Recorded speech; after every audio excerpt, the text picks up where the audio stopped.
मित्र, वंदे मातरम. नमस्कार. मी सतीश नाडगवडा आपल्या आम्ही शिक्षकेतर या यूट्यूब चॅनलवर आपल्या सगळ्यांचं स्वागत करतो. मित्र, आजचा विषय जो आहे तो सेवाखंड या विषयावरती आपण चर्चा करणार आहोत. परंतु या व्हिडिओच्या प्रारंभीच मला राज्य शासनाचं अभिनंदन करायचं आहे. आता तुम्ही म्हणाल की हे काय कारण आहे अभिनंदनाचं? तर 18 ऑक्टोबरला राज्य शासनाने 2 निर्णय जाहीर केले. यापैकी संपूर्ण राज्यामध्ये सर्व शासकीय निमशासकीय शाळांमध्ये एक समान गणवेश असण्याबाबतचं परिपत्रक शासन निर्णय हा 18 ऑक्टोबरला जाहीर झाला. आणि दुसरं, 7व्या वेतन आयोगाच्या वेतन श्रेणींच्या संदर्भात काही ज्या त्रुटी होत्या, काही दुरुस्त्या होत्या, त्याचं राजपत्र जाहीर करण्यात आलेलं आहे. या दोन्ही गोष्टींकरता आपण स्वतंत्र व्हिडिओ करणार आहोत. परंतु आम्ही शिक्षकेतर या चॅनलवर आपण जी वारंवार मागणी केली की कुठलीही योजना राबवायची असेल तर त्या योजनेला आधी समोर मांडा, लोकांना त्यावर व्यक्त होऊ द्या, सकारात्मक आणि नकारात्मक असलेल्या मतांचा, प्रतिक्रियांचा आढावा घ्या आणि त्या अनुषंगाने सर्वसंमत निर्णय लागू करा. त्यामुळे निर्णयाच्या अंमलबजावणीमध्ये येणाऱ्या अडचणी, अडथळे, स्थगिती दूर होईल किंवा त्याची वेळच येणार नाही. आम्ही शिक्षकेतरच्या व्हिडिओचा परिणाम झाला आहे या भ्रमात मी राहणार नाही. पण शासनाने गणवेशाच्या बाबतीमध्ये 18 ऑक्टोबरला शासन निर्णय जाहीर करून या समान गणवेशाच्या निर्णयाची अंमलबजावणी पुढच्या शैक्षणिक वर्षात होईल,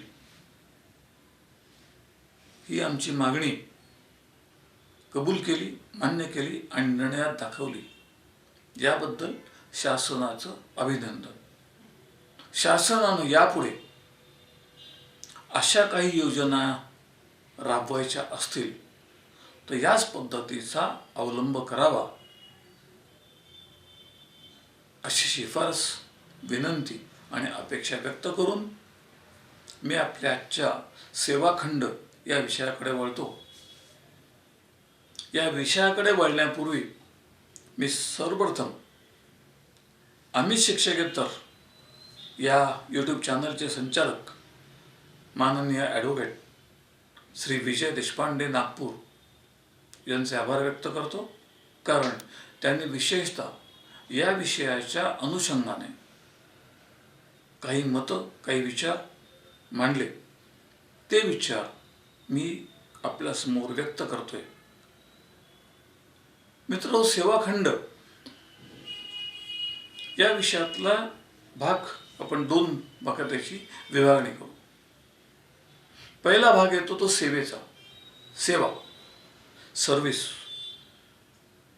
या विषयाच्या अंतर्गत आपल्याला पहिल्यांदा सर्वप्रथम चर्चा करावी लागेल. तर सेवा म्हणजे कुठल्याही अनुदान प्राप्त विद्यालयात आपलं नेमणूक होणं आवश्यक आहे. अशा विद्यालयातील नेमणुकीपासूनचा कालावधी हा आपला सेवा कालावधी गृहीत धरला जातो.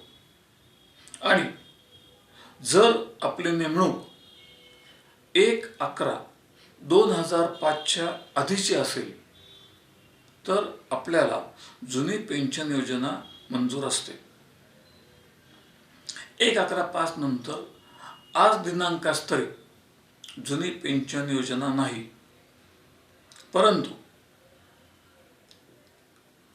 काही हालचालींचा वेध आणि मागोवा घेतला तर असं लक्षात येतं की नजीकच्या भविष्यात 1/11/5 नंतरही नियुक्त झालेल्या कर्मचाऱ्यांना जुनी पेन्शन योजना लागू करण्याबाबत विचार होऊ शकतो अशी शक्यता निर्माण झालेली आहे. हा विषयही खूप मोठा आहे, त्यावर सुद्धा आपण स्वतंत्र व्हिडिओमध्ये बोलणार आहोत. तर 1/11/2005 पूर्वी ज्यांची नेमणूक आहे अशांना जुनी पेन्शन योजना लागू आहे आणि म्हणून 1/11/2005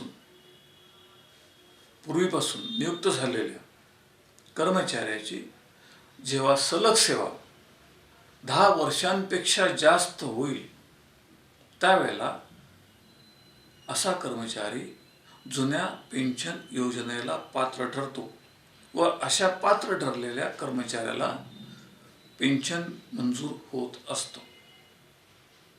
आणि आपण जे सेवा प्रमाणपत्र शाळांकडनं घेतो त्यामध्ये स्पष्ट उल्लेख असतो की प्रमाणित करण्यात येत आहे की श्री सौ कु किंवा श्रीमती टिंबटिंब क्वालिफिकेशन उपशिक्षक वगैरे या विद्यालयात दिनांक पासून पर्यंत पूर्ण वेळ पदावरती काम करीत होत्या आणि त्या कालावधीत विद्यालयास शासनाची मान्यता असून विद्यालय अनुदान प्राप्त आहे. हे प्रमाणपत्र जोडल्यानंतर सेवानिवृत्ती वेतनाची हमी मिळते आणि असे सेवा प्रमाणपत्र शिक्षणाधिकारी प्रतिस्वाक्षरी करून साक्षांकित करून प्रमाणित करतात व त्याच्या आधारे पुढील सर्व प्रक्रिया आणि कामकाज सुरू असते. आता सेवाविषयक भाग आपण जर बघितला यानंतरचा भाग येतो खंड. तर कर्मचाऱ्याच्या सेवेमध्ये विविध कारणांनी खंड पडतात. म्हणजे एका शाळेतून बदलून किंवा सोडून दुसऱ्या शाळेत नेमणूक झाल्यास सेवाखंड निर्माण होतो. असे सेवाखंड निर्माण होण्याची जी कारण आहेत त्याचा जर आपण मागोवा घेतला तर आपल्या असं लक्षात येईल की ही गोष्ट अलीकडच्या काळात खूप कमी आहे. हल्ली नोकऱ्यांचं प्रमाणच अत्यल्प आहे आणि याच्या अत्यल्प प्रमाण असलेल्या वातावरणात कुठलाही कर्मचारी एक शाळा सोडून दुसरी तिसरी असं करण्याची शक्यता अभावाने आहे, कमी आहे. परंतु पूर्वीच्या काळात ज्यांच्या नेमणुका झालेल्या आहेत म्हणजे 2000 पूर्वीच्या अशा कर्मचाऱ्यांच्या बाबतीत सेवाखंड असण्याचं प्रमाण किंवा शक्यता आहे आणि म्हणून आपण आजचा व्हिडिओ त्याकरता करतोय. तर अशा ज्या वेळेला बदल्या असतात, नोकऱ्या सोडल्या असतात, एका शाळेतून दुसऱ्या शाळेत म्हणजे आज 31 जुलैला एक शाळा सोडली आणि 1 ऑगस्टला दुसऱ्या शाळेतच नेमणूक मिळाली तर वास्तविक याच्यात आपण असं म्हणू की खंड नाहीये, ब्रेक नाहीये, म्हणणंही बरोबर आहे. परंतु 31 जुलैला ही शाळा सोडली याचा अर्थ तो शालेय कामकाजाच्या वेळेनंतर सेवामुक्त झाला. म्हणजे संध्याकाळी 5:30ला तो सेवामुक्त झाला असं मानण्यात येतं. आणि दुसऱ्या दिवशी दुसऱ्या शाळेत 1 ऑगस्टला रुजू होताना तो सकाळी 10:30 वाजता रुजू होईल. शिक्षक असल्यास सकाळ सत्रात, दुपार सत्रात रुजू होईल. शाळा एका सत्रात भरत असल्यास 10:30-11 वाजता रुजू होईल. वेळा कुठलाही असो, संध्याकाळी 5:30ला ही शाळा सोडल्यानंतर आणि दुसऱ्या दिवशी दुसऱ्या शाळेमध्ये रुजू होईपर्यंत हा जो कालावधी आहे, हा कालावधी तो कुठेही कुठल्याही शाळेत नाही होईपर्यंत. आणि म्हणून अशा कालावधीला तांत्रिक सेवाखंड असं मानलं गेलंय. आणि असे तांत्रिक सेवाखंड क्षमापित करण्याचे अधिकार त्या त्या विद्यालयाच्या शाळा समितीला असतात.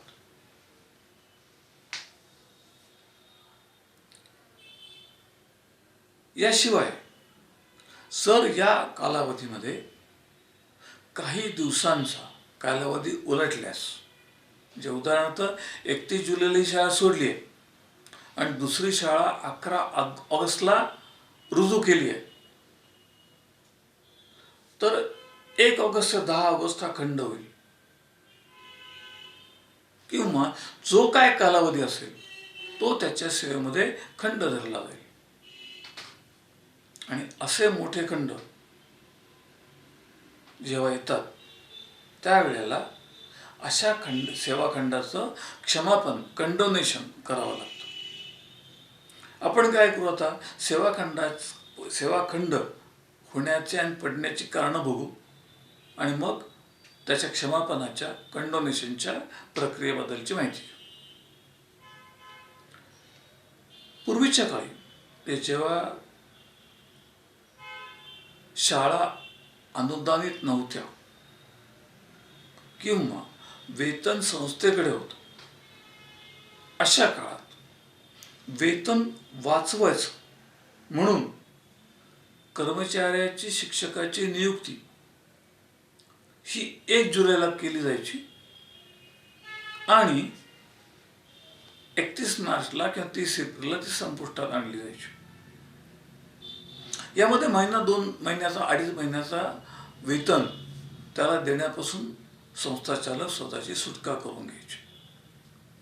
अशी परिस्थिती बऱ्याच मोठ्या प्रमाणावर आहे, मी ती अनुभवली आहे. आता अशी जेव्हा होते, म्हणजे त्याची नियुक्ती शैक्षणिक वर्षाकरता जर असेल तर त्याला दीर्घ सुट्टीच्या कालावधीचं वेतन नियमानुसार देय ठरतं. तसंच नियमच आहे की एका शैक्षणिक वर्षामध्ये जर तुम्ही कामकाज केलं असेल तर दीर्घ सुट्टीचा कालावधी सेवाकाल समजून अशा कर्मचाऱ्याला दीर्घ सुट्टीचं वेतन दिलं गेलं पाहिजे. ते जरी दिलं गेलं नसलं तरी ते दिलं गेलं पाहिजे, हा त्यातला नियम आहे, तो महत्वाचा आहे. आणि मग अशा परिस्थितीमध्ये एक परिपत्रक आहे, त्या परिपत्रकानुसार अशा नेमणुका असल्यास आणि सुट्टीच्या कालावधीचं वेतन मिळालं नसल्यास अशा सेवा नियमित करण्यात याव्यात आणि तो खंड समजण्यात येऊ नये. अशा अर्थाने मार्गदर्शन जेव्हा मिळालं त्याच्या आधारे काही विना अनुदानित शाळेतील शिक्षकांना, कर्मचाऱ्यांना, दोन्ही शिक्षक शिक्षकेतरांना त्यांची सलग सेवा धरून सेवाविषयक सगळे लाभ देण्याबद्दलची तरतूद असलेले, अगदी वेतनवाढीपासूनचे सर्व लाभ असलेल्या शासन निर्णय आणि परिपत्रकांचा मागोवा घेऊन मी आजवर साधारणपणे 47 शिक्षक शिक्षकेतरांना याचा लाभ प्रत्यक्ष मिळवून दिलेला आहे. त्याचे काही नमुने आपल्याला स्क्रीनवर दिसतील. त्यामुळे असा कालावधी जो आहे तो पूर्वी खंड धरला जायचा, पण तो खंड नाही अशा प्रकरणी आपणास सविस्तर माहिती करता माझ्याशी किंवा आमच्या या संपूर्ण संचाशी वैयक्तिक संपर्क साधावा लागेल. सर्व शासन निर्णय परिपत्रक मी या कामाकरता सर्व शिक्षक शिक्षकेतरांना उपलब्ध करून देऊ शकतो आणि सर्वांना विनामूल्य वैयक्तिक मार्गदर्शन देणार.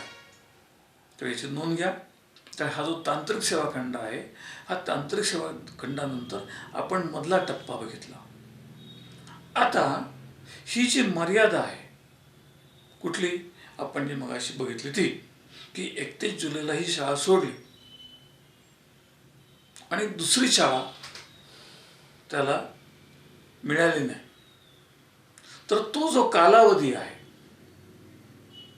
तो कालावधी जर 12 महिन्यांपेक्षा, 1 वर्ष म्हणत नाही, 12 महिन्यापेक्षा जास्त नसेल तर 12 महिन्यापर्यंतच्या अशा कालावधीच्या सेवा खंडाचं क्षमापन, म्हणजे तांत्रिक आणि कालावधीचं, त्यामध्ये 1 वर्षापर्यंतच्या क्षमापन शाळा समितीच्या शिफारसीनुसार शिक्षण उपसंचालकांकडे सोपवण्यात आलेलं आहे. आणि हे क्षमापन जर 1 वर्षापेक्षा जास्त कालावधीचा असेल तर शाळा समिती, शिक्षणाधिकारी, उपसंचालक यांच्या शिफारसीनं शासनास सादर करावं लागतं.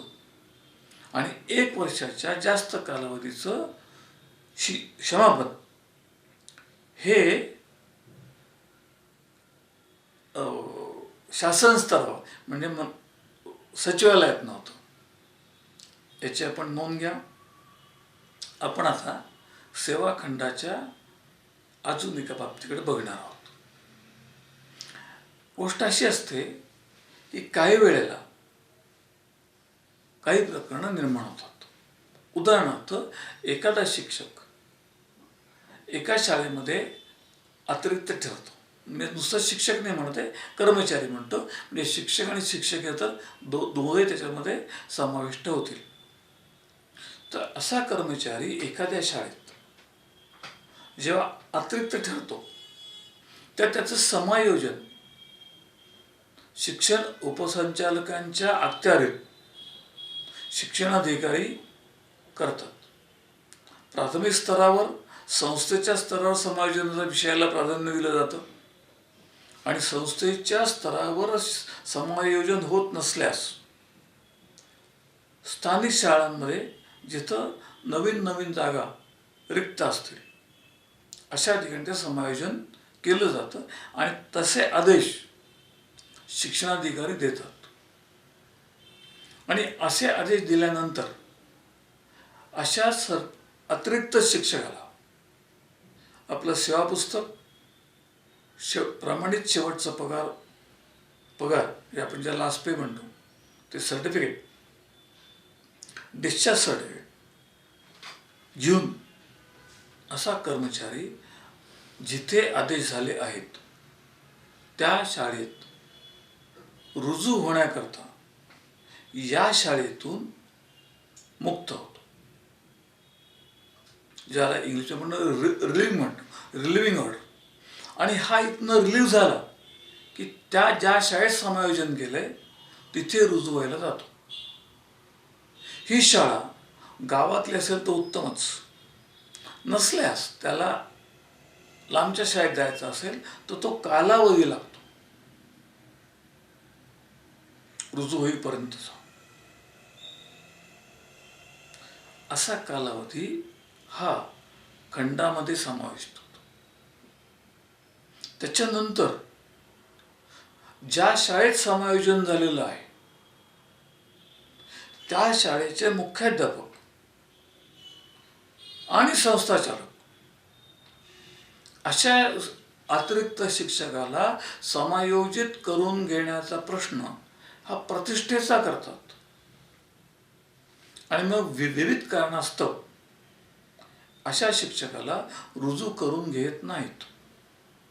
मग असा कर्मचारी रुजू न झाल्यामुळे परत शिक्षण कार्यालयामध्ये येतो आणि मग तिथून त्याच्या या कालावधीची, म्हणजे जिथं तो कुठल्याही पदावर नाही, या कालावधीची परवड सुरू होते.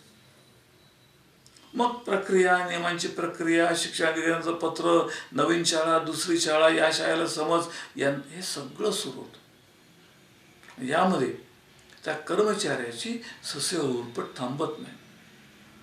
असा जो कालावधी असतो, हा कालावधी रुजू होईपर्यंतचाही शिक्षणाधिकारी कार्यालयाने त्यांच्या आदेशात नियमित करावा लागतो.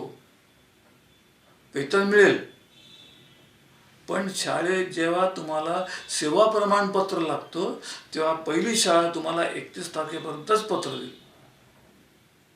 जिथं तुम्हाला समायोजित केलं जाईल तिथे तुम्ही ज्या दिवशी रुजू व्हाल ती तारीख येणार आहे. तर जो मधला कालावधी आहे याचाही आणि मान्यता घेणं गरजेचं ठरतं. जर शिक्षणाधिकाऱ्यांनी हा कालावधी नियमित करण्याबाबत आणि त्याचं वेतन अदा करण्याबाबत, वेतन तर त्याचं रोखलं जाणार नाही याची खात्री, कारण जोपर्यंत तो समायोजित होऊन त्याचं वेतन तिकडे निघत नाही तोपर्यंत त्याचं वेतन त्याच्या पहिल्या शाळेत निघू शकतं. हे सगळं विचारात जर घेतलं तर आपल्याला लक्षात येईल की सेवा प्रमाण म्हणजे सेवा आणि सेवाखंड या विषयात सुद्धा आपल्याला सेवा प्रमाणपत्र, सर्व्हिस सर्टिफिकेट ही अत्यंत आवश्यक गोष्ट आहे. आपण त्याबद्दल काळजीपूर्वक आणि जागरूक राहणं हे गरजेचं आहे. आता सेवाखंडाचं क्षमापन या विषयाकडे आपण वळलो, कंडोनेशन. तर काय करता येतं ही कारणं आपल्याला सांगितली. तर या संबंधामध्ये शासनाचे 2 निर्णय आहेत. एक आहे 68चा आणि एक आहे 1976चा. या 2 शासन निर्णयाशिवाय माझ्या माहितीत तरी अजून शासन निर्णय नाही. निर्देश असू शकतील प्रकरण परतवे, त्याबद्दल मी याच्यात बोलून वाढवणार नाही.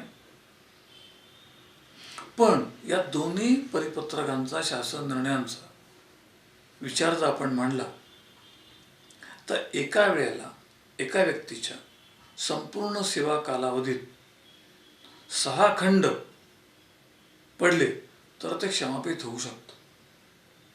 एक मुद्दा. या 6 खंडांचा जो कालावधी आहे त्यापैकी 3 खंड किंवा 3 पेक्षा जास्त खंड कर्मचाऱ्यांनी राजीनामा दिल्यामुळे पडलेले नसावेत.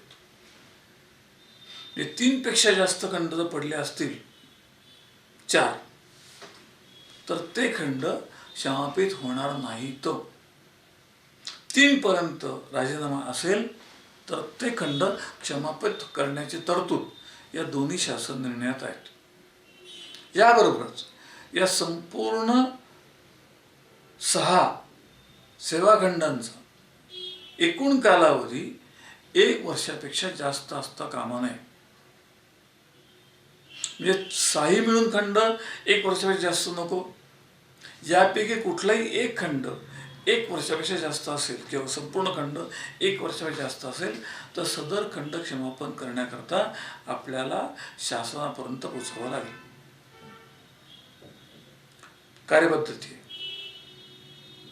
एक 14 रकान्यांचं प्रपत्र आहे. त्या प्रपत्रात सर्व माहिती देऊन कर्मचाऱ्याची विशेषत्वाने खंडाच्या अनुषंगाने सर्व माहिती देऊन, सर्व सेवा प्रमाणपत्र जोडून आणि शाळा समितीचा सेवाखंड क्षमापन करण्याच्या मंजुरीचं शिफारसीचा प्रस्ताव तयार करून तो तुम्हाला मुख्याध्यापकांच्या मार्फत शिक्षणाधिकारी कार्यालयाच्या शिफारसीनं शिक्षण उपसंचालक कार्यालयाकडे किंवा प्रकरण परतवे शासनाकडे सादर करावा लागतो. आणि या प्रस्तावात सदर कर्मचाऱ्याने या खंड कालावधीत कुठल्याही शाळेत अन्य ठिकाणी सेवा केली नसल्याचा प्रतिज्ञापत्राचा समावेश आवश्यक असतो. हे प्रतिज्ञापत्र विहित नमुन्यात आपल्याला सादर करायचं आहे. या सर्व प्रक्रिया पूर्ण झाल्यानंतर आपल्या सेवेतला खंड हा समापित होईल आणि आपल्याला पेन्शनचं लाभ मिळू शकतील. परत लक्षात ठेवा, कुठलाही सेवाखंड हा जरी समापित केला तरी तो सेवाखंड सेवा ज्येष्ठतेकरता लागू नसतो. तसंच कुठल्याही सेवाखंडाच्या क्षमापनामुळे वेतन विषयक लाभ तुम्हाला देय ठरतात असं होत नाही. या सर्व गोष्टींचा मागोवा आपण घेतलाच आहे. तूर्त इथे थांबतो. आपल्या आलेल्या सूचनांचा, शंकांचा विचार करून परत स्वतंत्ररित्या मार्गदर्शन करू आणि किंवा वेळ पडल्यास, आवश्य पडल्यास त्याचा एक स्वतंत्र व्हिडिओ आपल्यासमोर सादर करू शकू एवढं बोलतो.